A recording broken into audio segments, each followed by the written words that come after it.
Marwa has been missing since March 19th after she was last seen getting off her school bus at approximately 6 p.m. Today, our entire community is grieving the loss of one of our own. We extend our deepest condolences to Marwa's family, friends, classmates, and anyone who feels the weight of this tragedy. She was 16 years old, with her whole life ahead of her, and as a new parent, I cannot begin to imagine the pain that her parents and family must be suffering at this devastating loss. This is not the outcome that any of us had hoped for. Marwa's family worked very close with Chief Drew, the entire Newport News Police Department, the governor's office, FBI, state police, and members of our community in an effort to bring her home. Thank you to everyone involved who worked tirelessly on this case and with this family.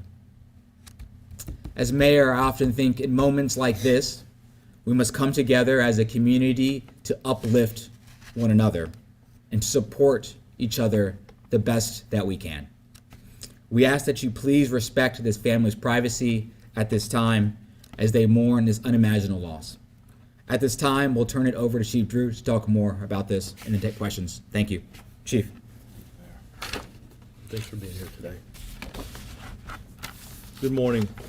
My heart's heavy today to break this news to this community.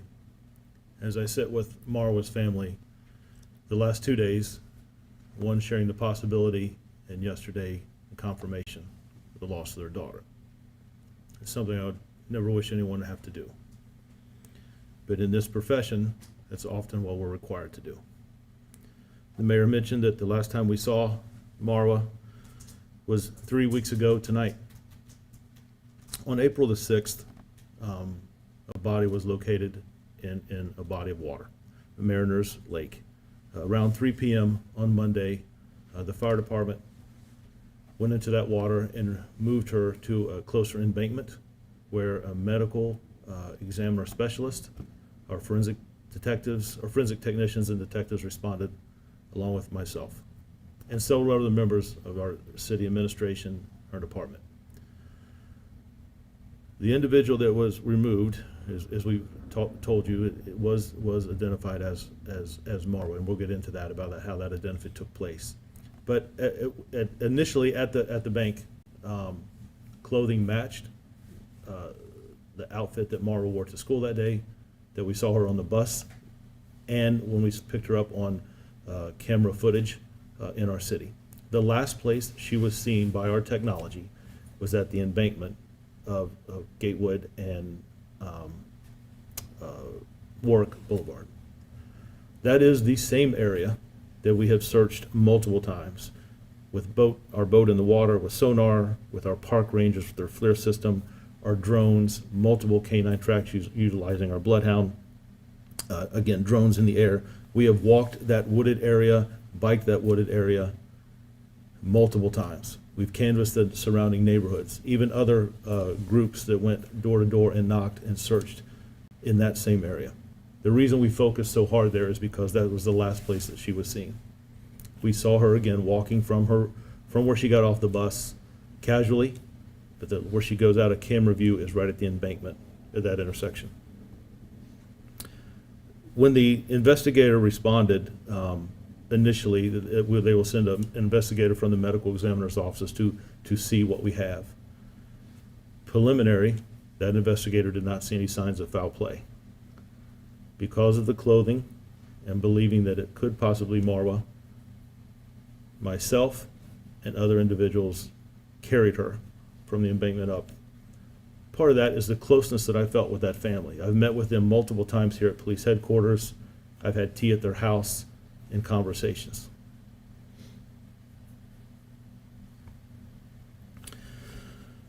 On Tuesday, I went again to share with the family that there was a possibility that this could be their daughter. And that was hard.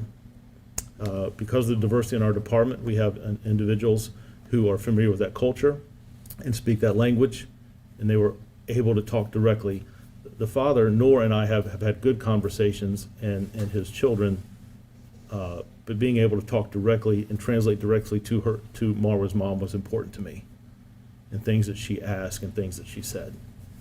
We left with embrace, handshakes, and thank you. Thank you so much for what the department has done and being the compassion you showed our family. She did ask me, and I think the mayor alluded to it, that we respect their privacy. And I promised her to do that. One of the reasons that we're here today. We're talking, so yesterday the autopsy was performed.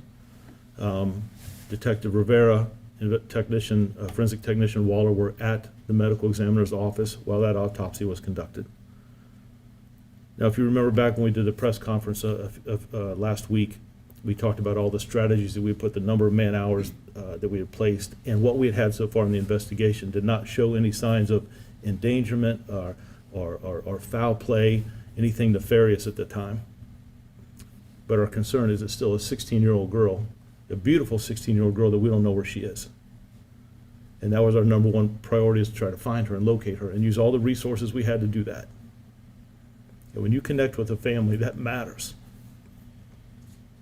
The medical examiner stated that someone in that condition, it appears they've been submerged in water or been in water, a body of water, for about 2.5 to 3 weeks, which is consistent. On Monday, when we located Marwa, and again, just this evening would be our 3-week time frame. In that autopsy, the medical examiner talked with the detective and forensic technician that there were no signs of struggle, that she did not see any signs of strangulation, that there was no signs of sexual assault, there was no signs of trauma. And we asked the medical examiner, do you see any signs of foul play? And her response was no. I know that still leaves questions. The way we identified, because when you're in water, it can distort some of the ways we traditionally do identifications, fingerprints, dental records. When you're in, some of that can be distorted. But she was identified. Great work. I want to thank the medical examiner's office, all those involved. She was identified by her dental records. That happened yesterday around 2:30, 3 o'clock, and myself and Detective Rivera and our translator went with us to brief the family and tell them to make the final confirmation about 5 o'clock yesterday. Again, so a lot of emotion, hugs, and handshakes, and thank yous. And that's, like the mayor said, this is not the outcome. Even in the press conference, we put a direct message. We just want to know that you're okay. No one's in trouble. We just want to know that you're okay. From the backpack that was left on the bus, the laptop was thrown in the ditch and walking away. So there's still some unanswered questions that we have. There's still some toxicology report, like anything that was in her system, but that takes 6 to 8 weeks to come back. So there's still some things that we're looking at. But I thought it was important today, and again, out of the respect for their family, to meet with them and share with the community what we know at this time. And with that, Mayor, if we want to take any questions. Yeah, we'll take brief questions. Chief, do you think you'll ever have an answer for what happened? It's been my prayer, right, staying up late at night, getting briefed each morning. What happened? Why did she want to go to that area? We know that she had tried multiple ways, multiple times to get to that area. I don't know what the draw is there. I'm really looking forward to the report that the medical examiner finalizes. I'm sure there'll be some more discussions with family and individuals, but I hope so. I know the only person that knows why they left is Marwa, and I don't know what was in her heart, and I don't know what was in her mind. I know that her family cares about her. I know that I saw that mother's broken heart. I saw her father embrace me and her brother. And it's hard. With any family, it's hard. But just some unanswered questions, I think, makes this a little harder. But I wanted them to hear from me personally that she had been identified. And like I said, there's some other things that we'll get from the medical examiner's office. Rivera is one of the best detectives we have. Detective Stewart, who started this initially before that she was found in the water, forensic technicians, medical, we have a great relationship. And like the mayor said, our state partners, keeping the mayor informed of what we had, what we were doing. The federal partnerships have just been phenomenal. I'm just very, very thankful. But my heart is heavy for this family today. Did the medical examiner list a certain cause of death, and does it provide not only the department but family any kind of solace that there was no signs of SA, sexual assault, or things like that, or foul play? So at the autopsy, we will get a preliminary report from the observations, what the medical examiner sees. We won't get a final report until like that toxicology. She wants to know, the medical examiner wants to know, was there any chemicals or anything in the system? So that usually takes 6 to 8 weeks. So I don't think we're going to get that immediately, but when that is completed, yes, there will be a report that will go in our file, and we will share that report. Also, Detective Rivera gave the family the medical examiner's number that they can call and ask direct questions. But we won't have that final report until all those tests are run. There's some x-rays, toxicology reports that the medical examiner wants to have completed first. So they haven't determined the cause of death? So again, there are 5 categories that can be determined. She has not done that final report yet, but what I was interested in is, was there any signs of trauma? And when she talks about no struggle, no trauma, no strangulation, no sexual assault, no foul play associated with it, there are 5 categories that could list, natural, undetermined, homicide. Suicide? She has not done that final report, so I don't want to speculate on what that's going to say, but some of the things we were immediately interested were some of the categories that we just discussed. Does it appear to be a drowning? I don't want to speculate on that. We found her in water. She does say that her condition of the remains are consistent with someone being in the water for about 2.5, 3 weeks. And she had on the same clothes, the same outfit that she wore that day to school when she got off the bus. Does the family mention anything that she might have been going through before this? She did ditch the laptop, and I just wonder if they had any thoughts about that. I will tell you, we have been very open and direct with the family. We met with them a good hour and a half before we had the first press conference. And I appreciate you, Mayor, taking the time to do that, and the support you've given. And I met with them again yesterday and told them we would do the press conference tomorrow out of respect for the family. I don't want to go into, we were very open with things we have found through technology and searches of devices and what we've seen, conversations we've had, individuals who've come forward and shared information. And yes, I'm going to respect the family's privacy. Detective Rivera is still going to be looking into some things, so I'm not going to go too much into that out of respect for the investigation. Right. I was going to basically just follow up on what he said and what you just said. I was going to say, did anything in your investigation to indicate that she might have been depressed or considering taking her own life?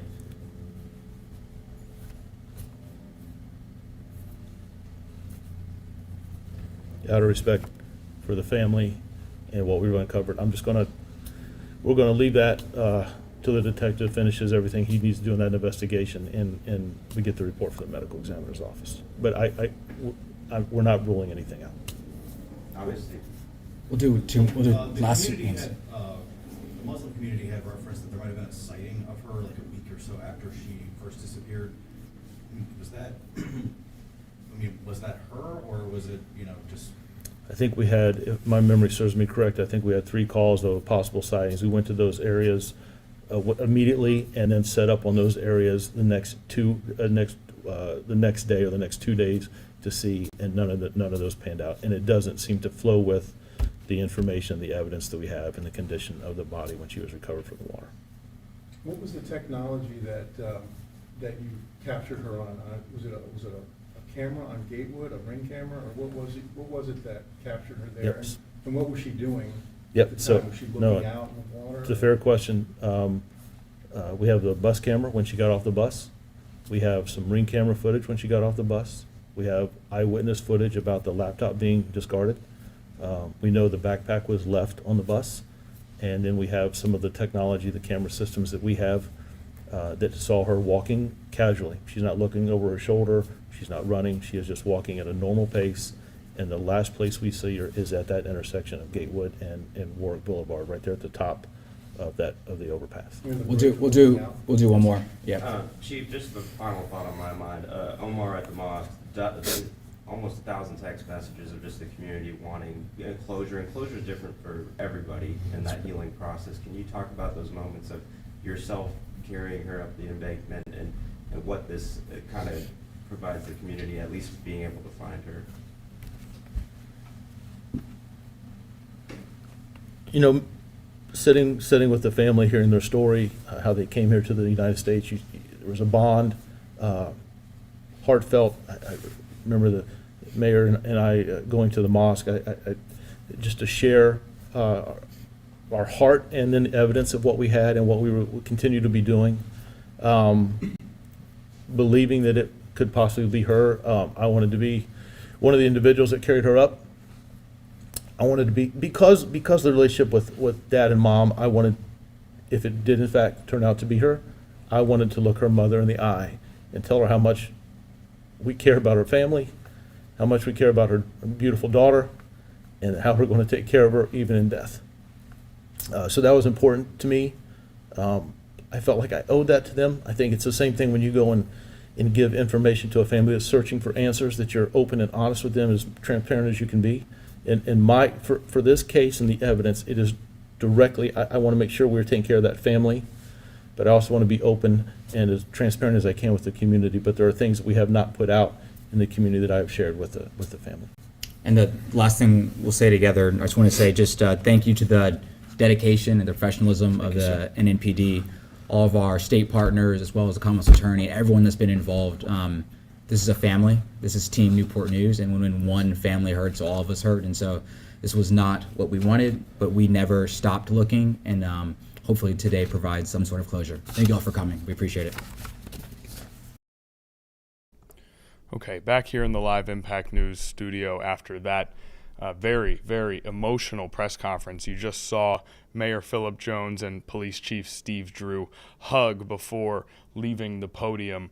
Obviously the fact that is confirmation now from law authorities, from police enforcement, that Marwa Barakzai has indeed been pronounced dead.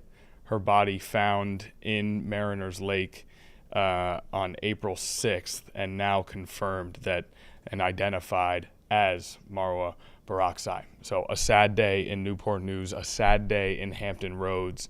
And the other thing that really stands out about that press conference is you can tell how deeply affected, especially Police Chief Steve Drew was by this case, how connected he felt to that family, and just how deeply passionate he was about hoping that this was going to turn out right, and how devastating it is that it did not turn out to be good news. The worst news possible. Marwa Barakzai pronounced dead, identified April 6th in Mariners Lake. We also did learn a few other things about this case. No signs of foul play at this time. No signs of struggle, no signs of strangulation, no signs of sexual assault, no signs of trauma, no signs of foul play at this time. Now, they did say there is more examination to be done in terms of cause of death and things of that nature. So potentially more information to come on that front, but as of right now, no signs of foul play in that way. Now, he did mention that she was last seen by police technology on the embankment of Gatewood and Warwick Boulevard. They mentioned that she was wearing the same clothes when the body was found in the lake that she was last seen in.